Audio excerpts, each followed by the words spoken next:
Bersedekah saat lapang. Ini disebutkan oleh hadis Bukhari. Ada seseorang yang bertanya kepada Nabi SAW. Ada yang bertanya, wahai Rasulullah, sedekah apakah yang paling afdal? Sedekah apakah yang paling afdal? Beliau menjawab, engkau bersedekah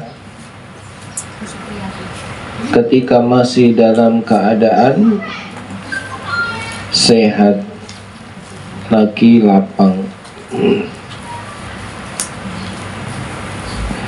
Engkau bersedekah ketika masih dalam keadaan sehat, lagi lapang,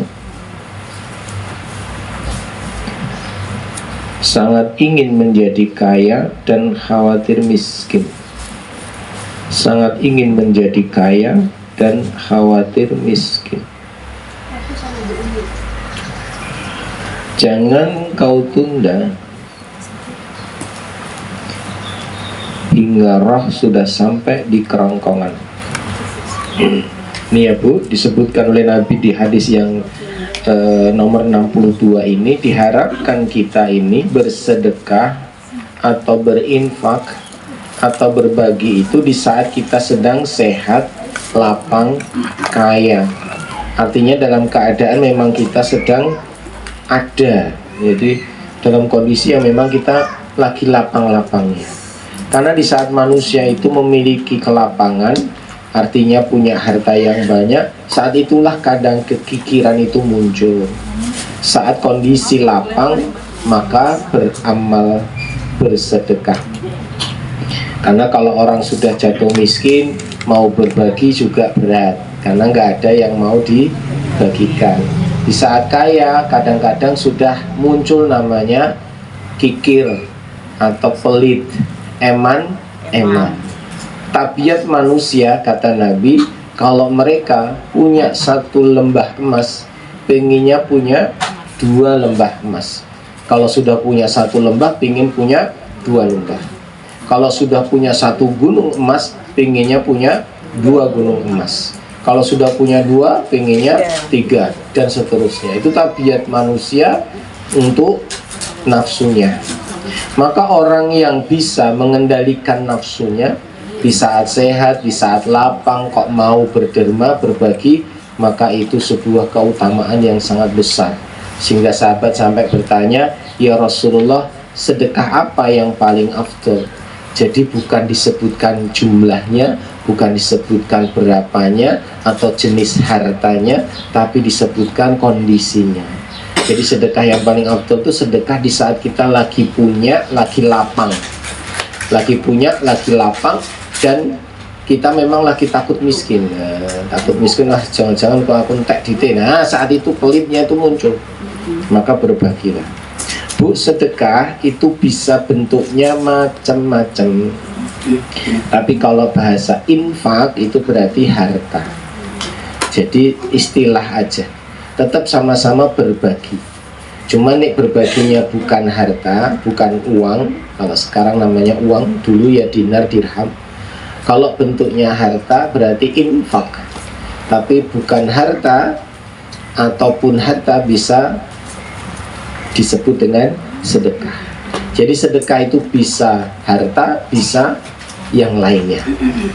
Makanan, minuman itu namanya sedekah. Ibu ngirim makanan ke tetangga namanya sedekah. Seorang suami memberi uang kepada istri, nah itu sedekah. Jadi sedekah itu bisa harta, uang, atau bebas. Tapi ini infak itu mesti duit, mesti harta. Infak berapa Bu?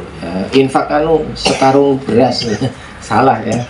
Kalau infak berarti harta, atau kalau sekarang ya uang. Nah, ini kondisi kita sedekah memang luar biasa, dimana orang-orang itu kadang-kadang sedekah itu perlu pertimbangan berat, hitung-hitungannya kuat. Maka ada di hadis yang lain Rasulullah cinta kepada orang-orang kaya yang bersedekah, tapi Allah lebih cinta kepada orang-orang miskin yang bersedekah. Saya ulangi ya Bu. Jadi Rasulullah menyampaikan Allah itu cinta sama orang kaya yang bersedekah. Orang kaya sedekah kan bagus tuh, wajar, wong duwe duit, Allah seneng. Tapi Allah lebih seneng, lebih cinta kepada orang miskin yang bersedekah. Jadi nek kaya sedekah wajar, tapi miskin kok sedekah, wah itu seneng. Kaya sedekah udah wajar ya. Kaya sedekah wajar, Allah seneng, cinta. Tapi kalau miskin kok tetap bersedekah, wah itu Allah tambah cinta. Dan sebaliknya, orang kaya pelit, Allah tidak suka. Tapi Allah lebih tidak suka orang miskin pelit.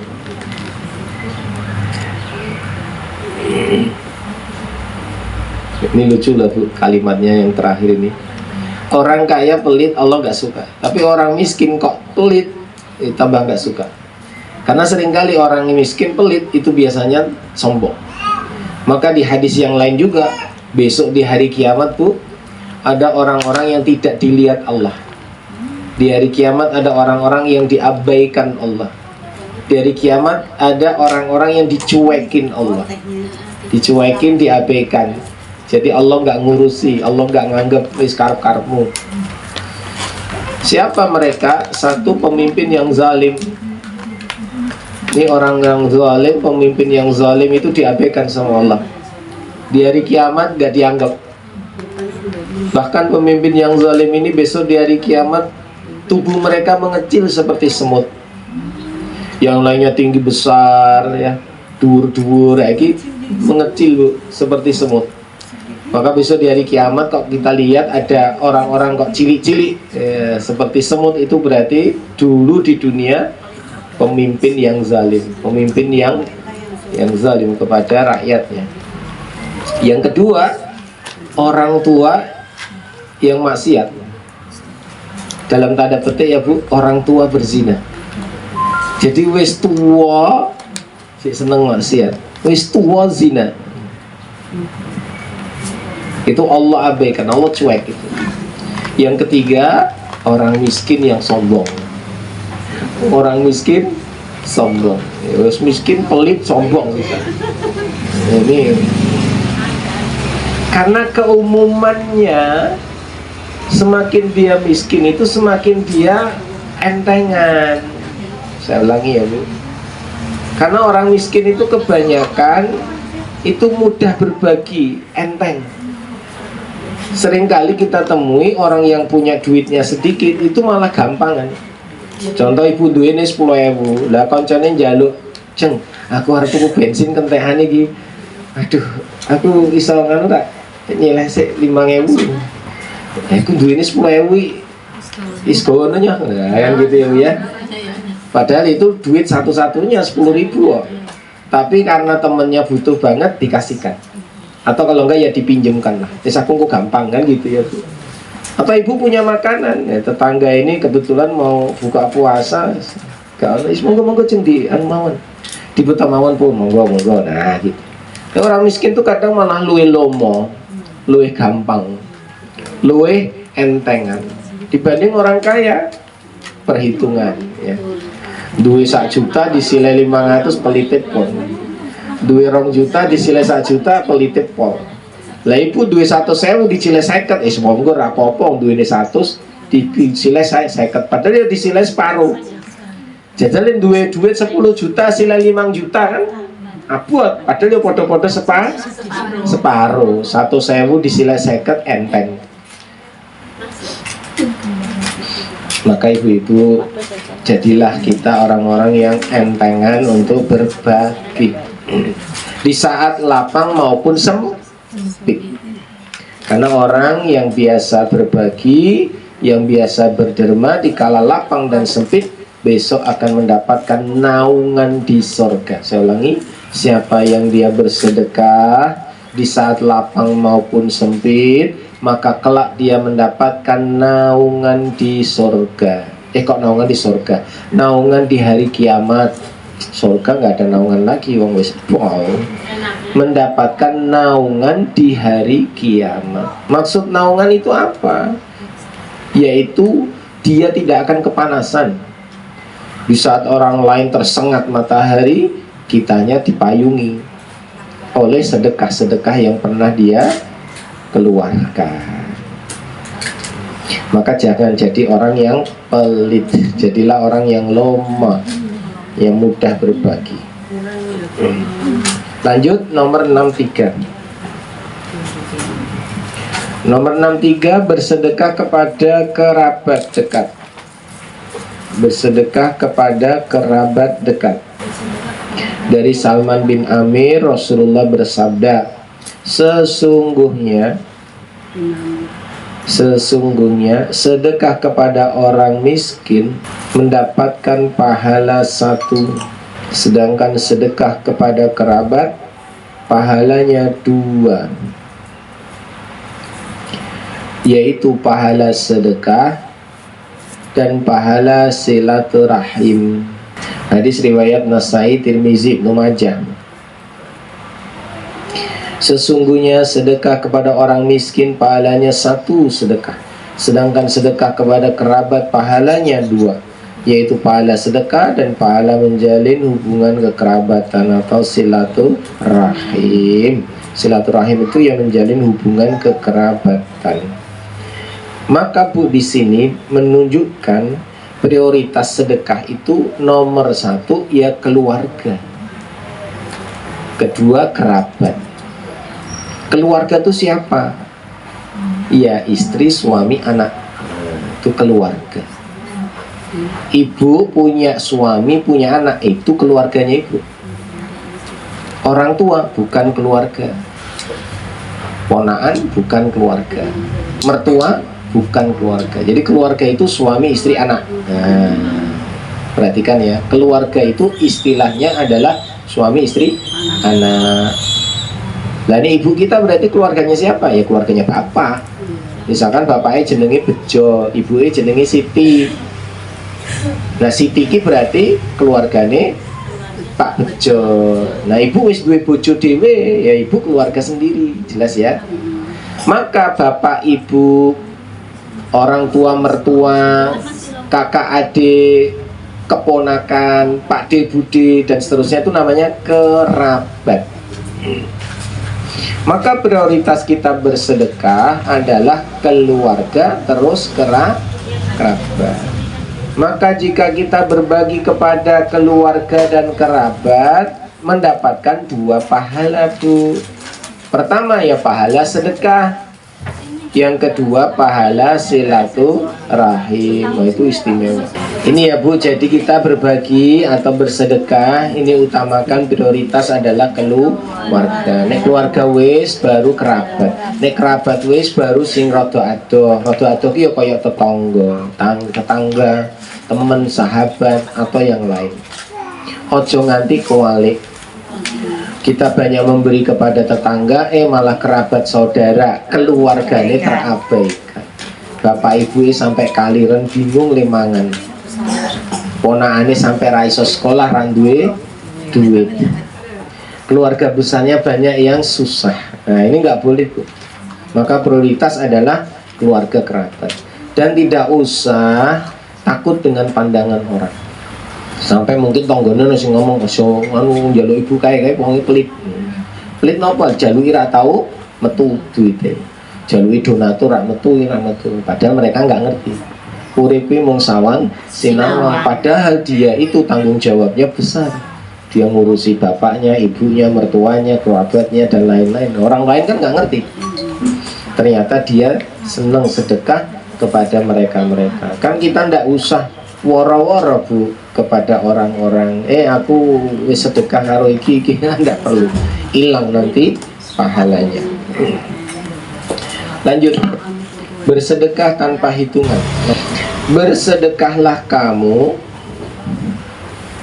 ini dari Rasulullah SAW ya,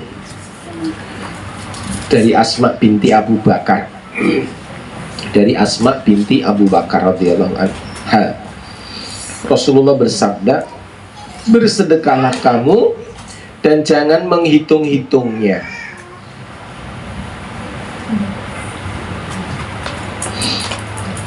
Bersedekahlah kamu dan jangan menghitung-hitungnya, karena Allah akan menghitung-hitung pula pemberiannya kepadamu. Dan jangan kikir karena Allah, dan jangan kikir karena Allah akan kikir pula kepadamu. Kalau bisa kita ini kalau sudah memberi ora usah hitung-hitungan. Karena kalau kita hitung-hitungan dalam pemberian, maka Allah kelak di hari kiamat juga akan membuat perhitungan kepada dia. Makanya kita kalau bisa setelah berbagi, kita setelah memberi, wis ora usah diungkit-ungkit. Ojo diundat-undat, istilahnya begitu. Karena kalau diungkit-ungkit, diundat-undat, wah hilang amalnya, pahalanya nggak ada. Besok Allah perhitungkan di akhirat tentang nikmat-nikmatnya. Dulu pernah di zaman Nabi, setelah Rasulullah wafat, di Madinah terjadi musim paceklik. Jadi masyarakat Madinah ini mengalami kesulitan, susah pangan, susah segalanya. Nah saat itu Utsman bin Affan pulang dari negeri Syam membawa banyak makanan, membawa banyak barang dagangan dan seterusnya. Sampai di kota Madinah, barang-barang beliau ini ditawar oleh orang-orang Yahudi karena mau dijual lagi. Sampai dia mengatakan orang-orang Yahudi, ya Utsman, kalau kamu jual, kami akan membeli 2 kali lipat. Utsman mengatakan, ada yang bisa lebih dari itu. Kalau begitu kami akan beli 4 kali lipat. Ada yang bisa lebih besar dari itu. Kalau begitu kami beli sampai 5 kali lipat. Wah, ada yang masih bisa lebih dari itu. Sampai ada yang mentok, akhirnya ya Utsman, kami akan membeli 10 kali lipatnya. Kata Utsman, ada yang bisa lebih dari itu. Wah, kalau seperti itu kami udah gak sanggup wahai Utsman untuk membeli lebih dari 10 kali lipat. Emang ada orang yang kaya yang bisa membeli lebih dari 10 kali lipat? Kemudian Utsman mengatakan ada, bahkan dia mampu membeli 100 kali lipat. Kaget semua orang-orang Yahudi. Siapa orang yang paling kaya kok bisa membeli barangnya Utsman senilai 100 kali lipat? Kemudian Utsman mengatakan, dialah Allah Ta'ala. Kenapa? Karena semua barang-barang ini aku sedekahkan untuk penduduk Madinah. Masya Allah. Jadi karena Utsman ini menyedekahkan kepada seluruh penduduk Madinah, maka nilai pahalanya minimal 100 kali lipat. Masya Allah. Jadi Utsman ini urusannya akhirat, orang-orang Yahudi urusannya dunia. Jadi orang-orang Yahudi mikirnya mikir dunia, Utsman mikirnya mikir akhirat. Dia ingin dapat keuntungan lebih, tidak hanya 10 kali lipat, tapi iso ya sampai 700 kali lipat. Karena orang yang berbagi, bersedekah di jalan Allah mendapatkan pahala itu minimal 100 sampai 700 sampai ribuan kali lipat. Makanya Utsman bin Affan termasuk sahabat Nabi yang sangat kaya, yang insya Allah akan masuk surga tanpa hisab. Nah ini ya Bu, maka Rasulullah juga sudah pernah bersabda tadi, jangan menghitung-hitung, jangan ngundat-undat, nek wis ya wis. Seringkali manusia itu ya ingin dipuji, apalagi nek kuwi wis tau ngei kerabate dhewe, lan delala ana masalah, wis gampangane congkrah. Akhirnya congkrah diundat-undat sing wis-wis. Nah, itu ndak boleh. Nah seringkali ngundat-ngundat itu paling akeh ya wong wedok. Nah iya, perempuan itu senengane ngitung-ngitung. Janjane wis rampung 5 tahun kepungkur 10 tahun yang lalu, tapi nek kecentok itu wis diungkit-ungkit meneh. Sampai-sampai akhirnya muncul keluar kata-kata, kowe iki bojo ra tau ngeki kok. Selama aku kawin karo kowe iki ra tau ngeki blas. Padahal ya dikeki Bu, tapi jenenge wong wedok iki wis nesu. Biasa, langsung dianggap ra tau ngei, padahal yo ngei, ini syarat dianggap. Makanya perempuan tuh paling banyak masuk neraka ya gara-gara ini, tidak mensyukuri pemberian suami, sampai akhirnya keluar kata-kata suami tidak pernah memberi. Nah ini bahaya. Padahal yo ngei terus, rakyat kurang-kurang, tapi kan tetap ngei.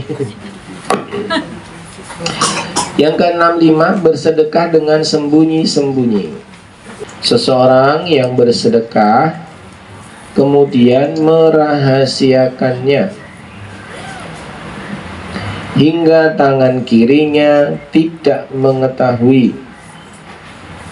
Hingga tangan kirinya tidak mengetahui, telah mendapat naungan Allah di hari kiamat. Jadi Bu, orang yang bersedekah dengan sembunyi-sembunyi ini maksudnya dia sedekah tanpa orang lain mengetahui, tanpa dia harus mengumumkan. Aku ini bar nyumbang, ora usah. Aku ini bar ngei, ora usah. Aku ini bar berbagi, gak usah. Maka orang yang sembunyi-sembunyi dalam berbaginya ini, sedekahnya ini, maka besok akan mendapatkan naungan di hari kiamat, di saat orang lain tidak dinaungi oleh Allah Ta'ala. Karena di akhirat ini, di hari kiamat ini, ada 7 golongan yang akan dinaungi oleh Allah Ta'ala. Tidak ada naungan kecuali dari Allah. 7 golongan ini salah satunya adalah orang yang sedekah, berbagi, tangan kanan memberi, tangan kiri tidak mengetahui. Ini artinya sedekah secara sembunyi-sembunyi. Dulu dikisahkan Imam Zainal Abidin radhiyallahu an, beliau adalah keturunan dari Fatimah dan Ali radhiyallahu an. Dia termasuk alul bait dari Rasulullah SAW. Imam Zainal Abidin ini suatu ketika beliau meninggal dunia dan seluruh penduduk itu merasa kehilangan. Nah, yang mengejutkan adalah penduduk itu setiap malam hampir-hampir mendapati di depan pintu-pintu mereka selalu ada bahan makanan. Segampangannya nih saiki beras. Jadi ini ngarep lawang nih pas dibuka pagi itu sudah ada beras. Itu hampir setiap hari mereka mendapati itu. Nuas satu saat buka pintu kok nggak ada. Besok buka pintu lagi nggak ada. Besok buka lagi nggak ada. Sampai mereka kemudian saling ketemu dan bercerita. Loh, aku yo podo toh, aku yo sering dikei tapi aku ora ngerti sapa sing ngei. Saya kira peranane yo, podo aku yo ora. Akhirnya jadi viral di masyarakat bahwa mereka itu ternyata sama sering mendapatkan bahan makanan pokok di depan pintu mereka dan mereka sudah tidak mendapatkan lagi. Akhirnya mereka sepakat, sepertinya kita tahu orangnya. Siapa? Yaitu Imam Ali Zainal Abidin radhiyallahu anhu. Kenapa kok kesimpulan mereka kepada Imam Ali Zainal Abidin ya, cucu Rasulullah SAW ini? Karena pada saat beliau meninggal ini, yang memandikan jenazah itu terkejut. Karena pundaknya Imam Zainal Abidin ini ada bekas tanda hitam. Ini berarti punya kebiasaan manggul, manggul. Jadi ternyata di pundaknya ada hitam-hitam, tanda hitam ini, langsung mereka sepakat. Berarti selama ini yang membagikan makanan-makanan ke rumah-rumah itu beliau dan manggul sendiri. Dan sedekah pada zaman dulu itu Bu punya kebiasaan tidak diketahui orang lain, dilakukannya malam. Jadi malam itu keliling ngei sehingga nggak ada yang tahu. Tiba-tiba aja sudah dibuka pintu, sudah ada makanan, sudah ada bahan makanan. Makanya Imam Zainal Abidin ini akhirnya disepakati para masyarakat, kayaknya beliau yang selama ini berbagi. Ini contoh berbagi secara sembunyi-sembunyi. Makanya ini keistimewaan orang yang semacam ini nanti akan mendapatkan naungan di hari kiamat. Maka ibu-ibu nek saged punya kebiasaan juga berbagi sembunyi-sembunyi. Bojo ora ngerti, anak ora ngerti, kanca ora ngerti. Hanya diri kita sendiri. Tapi karena kita punya nafsu itu kadang-kadang ya pengen pamer ya. Pengennya dilihat. Kadang-kadang nih ono acara-acara kita ikut berbagi, nama nggak disebut protes. Lu jenengku kok ora mbok sebut, aku kan yo bantu 1 juta. Oh iya lali. Pingin namanya tersebutkan. Yang berikutnya 66, mendoakan orang yang bersedekah. Dari Usama bin Zaid, Rasulullah SAW bersabda, barang siapa yang diberikan suatu kebaikan,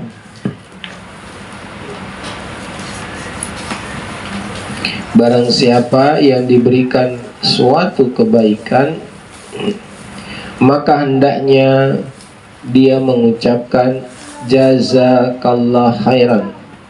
Nek wedok ya jazakillah khairan. Artinya semoga Allah membalas kebaikanmu. Semoga Allah membalas kebaikanmu. Barang siapa yang diberikan suatu kebaikan, maka hendaknya dia mengucapkan jazakallah khairan kepada orang yang memberi kebaikan. Kepada orang yang memberi kebaikan.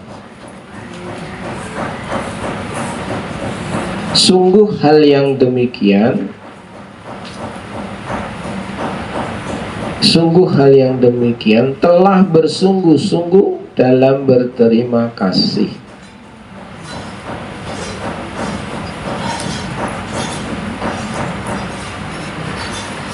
Sungguh hal yang demikian telah bersungguh-sungguh dalam berterima kasih. Maka Bu, cara kita membalas kebaikan orang lain dengan balasan yang seimbang, minimal kita bisa mendoakan mereka yang membantu tersebut dengan ikhlas. Jadi dengan ucapan terima kasih, atau kalau bahasa Arab ya jazakallah khairan. Jazakallah khairan itu berarti semoga Allah membalas kebaikanmu. Nek terima kasih ngono tok kuwi ora ana dongane. Maka kita mengucapkan jazakallah atau jazakillah. Jazakillah ya ukhti, jazakallah ya akhi gitu ya.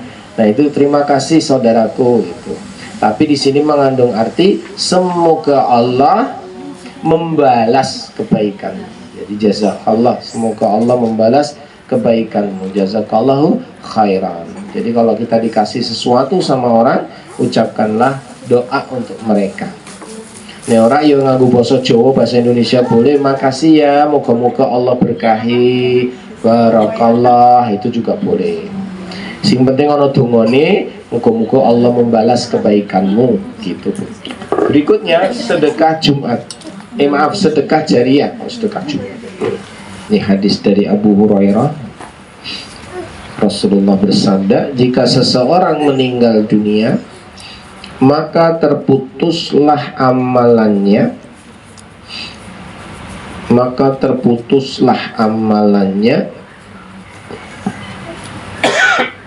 kecuali 3, yaitu sedekah jariyah,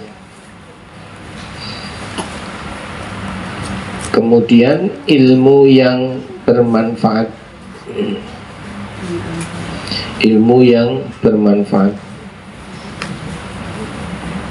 dan anak yang saleh. Doa anak yang saleh. Ini hadis riwayat Muslim. Jadi sedekah jariyah itu sedekah yang mana pahalanya tidak putus meskipun dia sudah berada di alam kubur. Setiap orang mendapat pahala saat dia beramal. Berarti kalau saat dia beramal, saat dia masih hidup.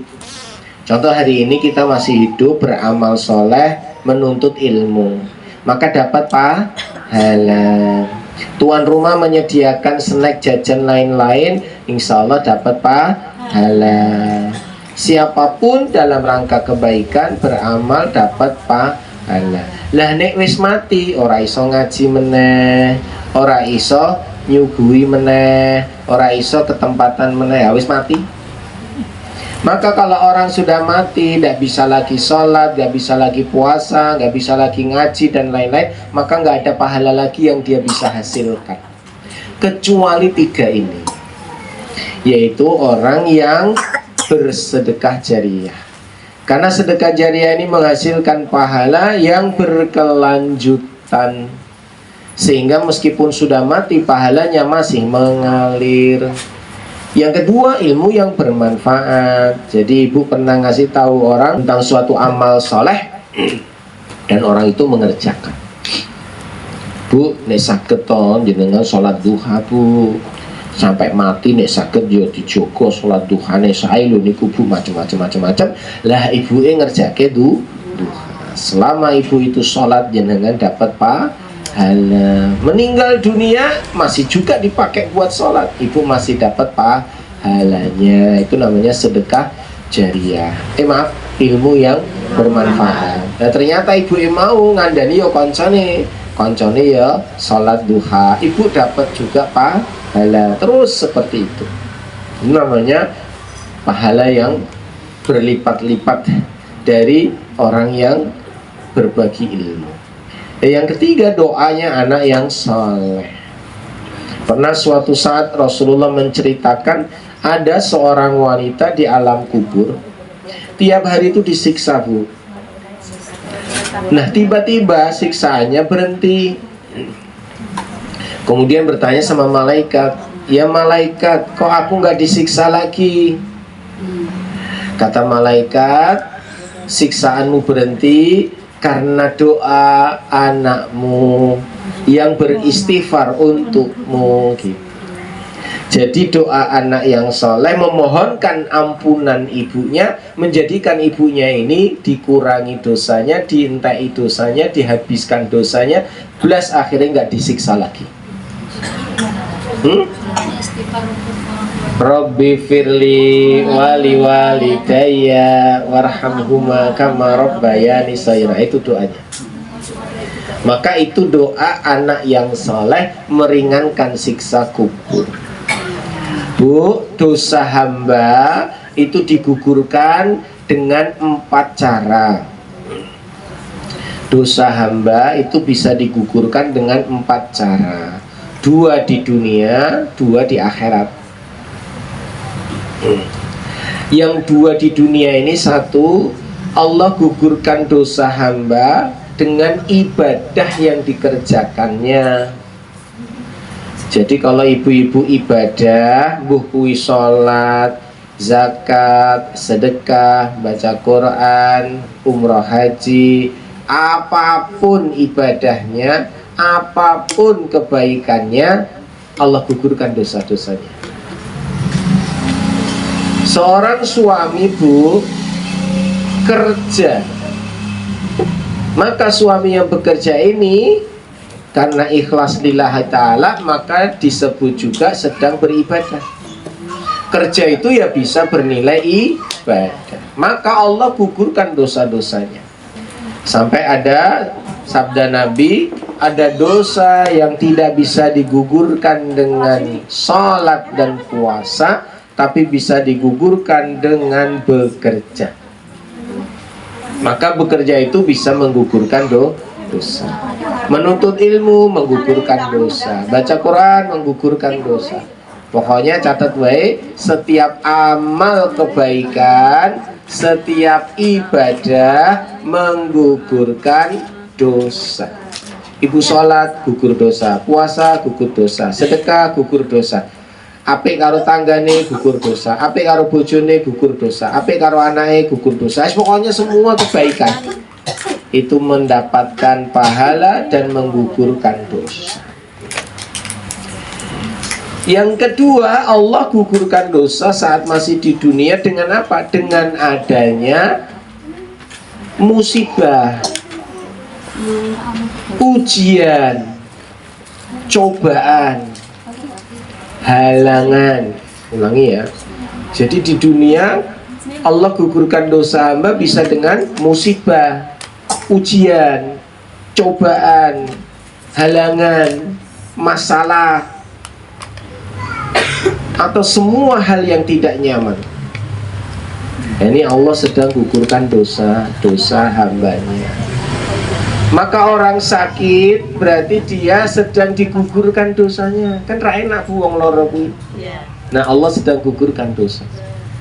Sampai kata Nabi, tertusuk kita dengan duri, itu Allah sedang gugurkan dosa. Ibu lagi nyirami nyirami tanaman, bar kuwi terus ngetoki godhong-godhong sing ra kanggo kenori atau kena ular buatal ya karuan, atau ketusuk duri, itu sedang digugurkan dosa. Ibu enak-enak melaku kesandung, sedang digugurkan dosa. Numpak motor gembos, itu Allah sedang gugurkan dosa. Pokoknya semua yang tidak nyaman, gak enak, itu Allah sedang gugurkan dosa. Maka tidak ada yang tidak enak bagi orang mukmin. Saya ulangi ya Bu, tidak ada yang tidak enak bagi orang mukmin. Untuk nikmat dia bersyukur, untuk musibah dia bersabar, sama-sama mendapat kebaikan. Itu Bu. Saya ulangi, dapat nikmat dia bersyukur, dapat musibah dia bersabar, sama-sama dapat kebaikan. Maka kalau kita mengalami sesuatu yang tidak nyaman, Bu, perhatikan, itu cara Allah menggugurkan dosa-dosa. Lelah kita, capek kita, susah kita, bahkan ujian-ujian yang berat, itu sesungguhnya Allah sedang gugurkan dosa. Manusia yang hidup pasti akan diuji, Bu. Akan diuji, akan dikasih cobaan, dikasih ujian. Nah, ujian-ujian itu bertingkat-tingkat. Satu, Bu, ujian yang disebabkan diri sendiri. Orang diuji dari dirinya sendiri. Allah uji karena keadaan dia, kondisi dia. Contoh, loro, dia mengalami sakit, Bu, Allah uji dia. Sabar orang. Kalau dia sabar, dapat kebaikan, digugurkan dosa. Atau dia mengalami kesusahan, rencananya A malah jadi B, wah, rak sesuai. Nah, dia merasa kesal, merasa susah. Nah, itu sedang digugurkan dosa. Allah uji karena diri sendiri. Yang kedua, tingkatan berikutnya, ini yang paling rendah, itu ujian diri sendiri, Bu. Yang kedua, kehilangan harta. Nah, ini ujian level berikutnya. Kehilangan harta atau kesusahan yang disebabkan karena harta. Ini ujian. Nek sabar ya Allah gugurkan dosa. Kehilangan duit, orang utang rak dibayar, atau kita sedang mengalami hutang, nah itu kesulitan. Atau tiba-tiba sandalnya hilang, tasnya malah brodol, ya taline pedot. Arep nganggo jilbab ternyata malah dikrikiti tikus, bolong. Wah, itu masalah-masalah harta itu ujian. Tapi itu ujian yang rendah. Yang ketiga, tingkatan berikutnya adalah kehilangan kerabat keluarga, yaitu contohnya anak. Kematian anak, kesusahan yang disebabkan karena anak, itu ujian-ujian. Yang terakhir, ujian karena pasangan hidup, karena jodoh, karena pasangannya, nah, itu ujian. Jadi di dunia ini manusia pasti diuji. Ada yang diuji karena diri sendiri, ada yang diuji karena harta, yang diuji karena anak dan keturunannya, ada yang diuji dengan pasangannya. Jadi manusia itu ada ujiannya macam-macam, ujiannya masing-masing. Hari ini Ibu sedang diuji apa? Waduh, saat ini kami sedang diuji harta, Pak Ustadz. Nek anak alhamdulillah ape-ape, bojo alhamdulillah ape-ape, ya. Diri sendiri juga alhamdulillah ape-ape, ya sehat, ya walafiat. Tapi nih harta ini Pak Ustadz, ya Allah Pak Ustadz, ini masih kurang terus Pak Ustadz. Nah, ini namanya diuji dengan harta. Ono wong sing sugih, Bu, harta rak kurang-kurang malah turah-turah. Tapi diuji anaknya. Anaknya ternyata narkoba, bolak-balik trek-trekan, cekel polisi terus. Wah, jelek lah. Pokoknya dua anak kok malah nyusai wong tua. Nah, karena sugih iso nebus, tapi kan ya ujian. Ada yang hartanya cukup, anaknya oke, malah bojone malah wah gawe masalah. Ono sing bojone oke, anaknya oke, hartanya ya oke, malah awake stroke. ra iso apa-apa, mangan ra enak, kabeh ra enak, wong awake lara kabeh. Ana penyakit kok iso-isone kaya ngene to. Alah, duitku padahal ya akeh ra kanggo. Ra kanggo maksudnya apa? Ya ra iso nggo jalan-jalan, ra iso nggo macam-macam. Entek kanggo ngobat. Nah, ini semua orang pasti ada ujian. Nah, ada ujian yang spesial di mana bukan dari 4 tadi. Itu kalau tadi ujian nomor 1 ujian diri sendiri, yang kedua ujian dari harta, ketiga ujian anak, keempat ujian pasangan, yang kelima yang ini puncak ya ujian dari Allah yang datang tiba-tiba. Contohnya apa? Bencana. Tiba-tiba gempa, wah wis entek-entekan kabeh. Tiba-tiba banjir bandang, tiba-tiba tsunami, tiba-tiba COVID, tiba-tiba wah itu ujian di luar diri kita. Maka siapa yang sabar menerimanya, insya Allah Allah gugurkan dosa. Jadi saya ulangi ya Bu, Allah gugurkan dosa 2 di dunia. 1 dengan cara kita beramal soleh, Allah gugurkan dosa. Yang kedua kita sabar menerima ujiannya. Nah yang 2 di akhirat, yaitu 1 di alam kubur, dengan adanya siksa kubur. Jadi siksa kubur itu dalam rangka menggugurkan dosa. Syarat ketentuan berlaku untuk siapa? Orang beriman. Neng wong kafir ya siksa kubur selawase Bu sampai hari kiamat. Itu bukan lagi meringankan dosa, tapi itu balasan dari Allah Ta'ala, hukuman dari Allah Ta'ala. Tapi kalau itu untuk orang beriman, yang berlaku adalah dalam rangka menggugurkan dosa.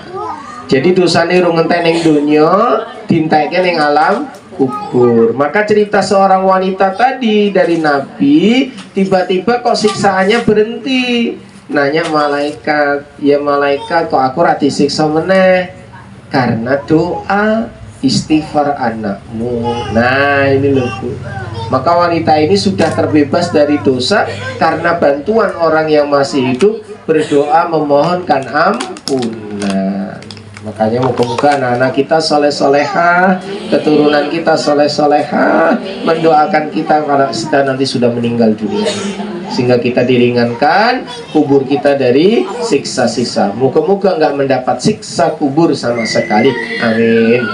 Nah yang keempat atau yang nomor 2, dosa digugurkan di akhirat. 1 di alam kubur, yang kedua saat di neraka. Jadi kalau orang mukmin kok masuk neraka, itu berarti sedang dihapuskan dosanya. Maksudnya bagaimana? Ya dia merasakan balasan dan mengurangi dosa-dosa. Misalkan dia di neraka selama 1 hari, berarti kan 1000 tahun Bu. Itu disiksa selama 1 hari dalam rangka menghilangkan dosa-dosa dia. Setelah sehari selesai disiksa, diambil oleh Jibril, dimasukkan ke surga. Berarti sudah selesai. Balasan yang diberikan dia sudah dia terima dan sudah dibayar, selesai. Maka dia menjadi ahli surga. Moga-moga kita nggak usah Bu mengalami siksa-siksa ini. Ora disiksa ning alam kubur, ora disiksa ning neraka. Moga-moga mati wis ora nggawa dosa, langsung mlebu swarga tanpa hisab. Amin. Itu yang menarik yang kita mengharapkan itu semua. Semoga kita bisa masuk surga tanpa hisab. Nek ndak yo hisabnya ringan, nek iso yo rasa kecemplung ning neraka langsung masuk swarga. Maka Ibu, sekarang kalau kita tahu ada 3 hal yang bisa menjadikan kita menambah pundi-pundi pahala meskipun sudah meninggal dunia, maka Ibu bisa milih. Nek iso yo telu-telune, anak soleh disiapke, dididik. Pak Ustadz ora iso didik wong aku goblok kok.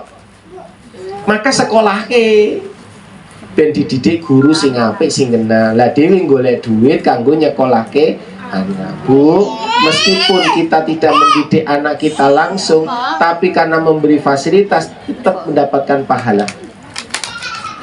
Jangan hiraukan orang Wis sing ngajari Al-Fatihah sapa?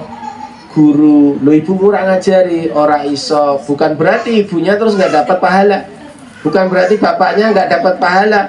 Memang bapaknya goblok, ibunya goblok. Wong ora tahu ngaji, ora tahu sinau, maka isane mung golek duit. Karena duwe duit anaknya di sekolah ke, ning madi, ning TPQ, ning pesantren. Padahal nggak pernah ngajari, sing ngajari ya guru-guru, ya ustad-ustad.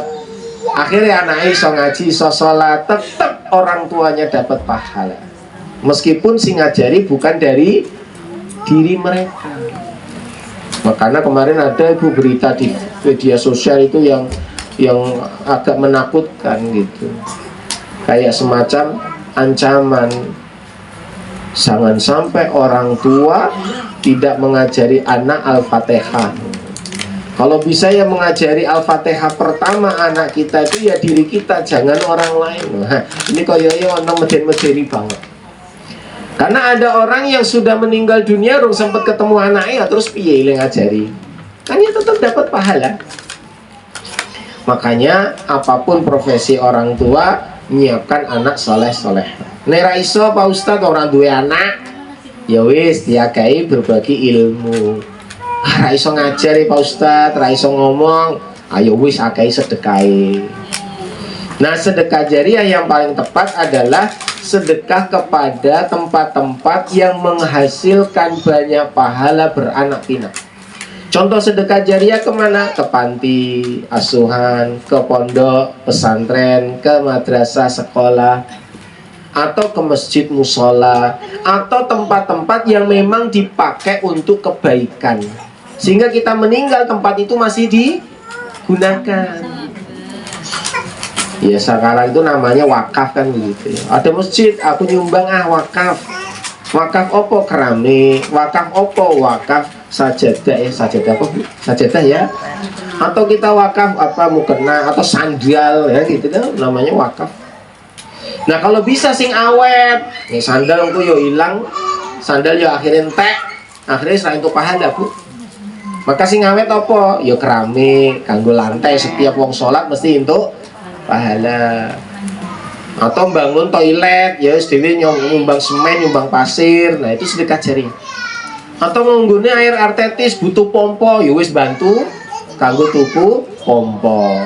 Kanggo tandon tukoke tandon. Terus seperti itulah sedekah jariah.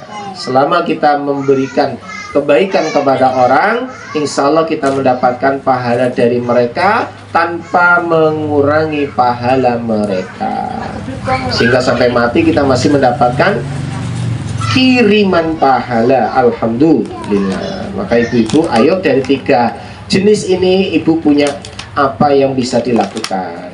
Nek iso telu-telune ya alhamdulillah, bisa melakukan 3-3-nya ini benar-benar istimewa. Oke, dari sini ada yang bertanya? Kalau ada orang 7 hari tempat saya, Iya. 7 hari itu manggil penghafal Quran, Iya. 30 juz di rumah saya bayar tuh 1 juta Iya. misalnya. Iya. Itu dapat pahala ada orang tua saya yang meninggal misalnya. Tidak dapat pahala bacaan Qurannya, tapi dapat pahala sedekahnya ngundang orang-orang itu. Jadi pahalanya dapat apa? Dari sedekah Jadi pahalanya dapatnya dari pahala apa? Dari sedekah kepada orang-orang yang sedang membaca Al-Quran. Ya kan cuma 3 orang apa 2 orang Boleh, saya. sama aja. Kan biasanya khataman Quran kan ono sing biasanya maca karo ngambil speaker, bismillahirrahmanirrahim, khataman Quran wong siji tok kuwi tok. Nah, itu kan dibayar gitu ya, Bu. Maka mendapatkan pahala dari sedekahnya yang dikeluarkan. Nanti bacaan Al-Qur'annya tidak nyambung. Ya, bacaan Qurannya buat yang membaca. Nah, yang baca ini kan dapat pahala. Nah, ibu memfasilitasi, yaitu dapat pahalanya.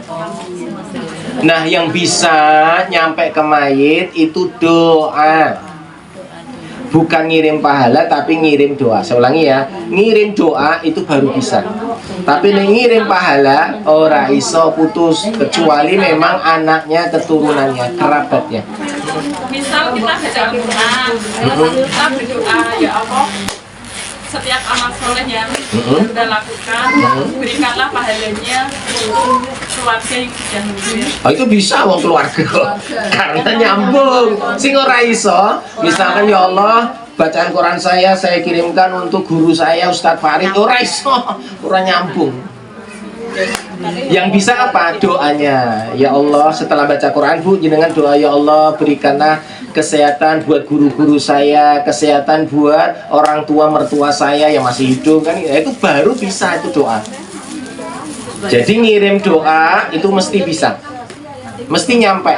Tapi ngirim pahala itu tidak bisa, karena pahala itu ya dari jalurnya. Jelas ya Bu ya.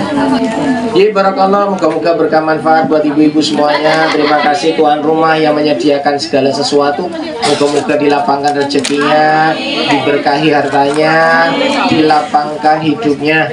Moga-moga ibu-ibu semuanya sehat walafiat, keluarganya sakinah mawaddah warahmah, anak-anak keturunan soleh solehah. Moga-moga kita kelak semua husnul khatimah, mendapat syafaat di yaumul qiyamah, dengan rahmat Allah menjadi ahlul jannah. Rabbana atina fid dunya hasanah wa fil akhirati hasanah wa qina adzabannar wa adkhilna jannata ma'al abrar ya aziz ya ghafar ya rabbal alamin walhamdulillahi rabbil alamin. Assalamualaikum warahmatullahi wabarakatuh.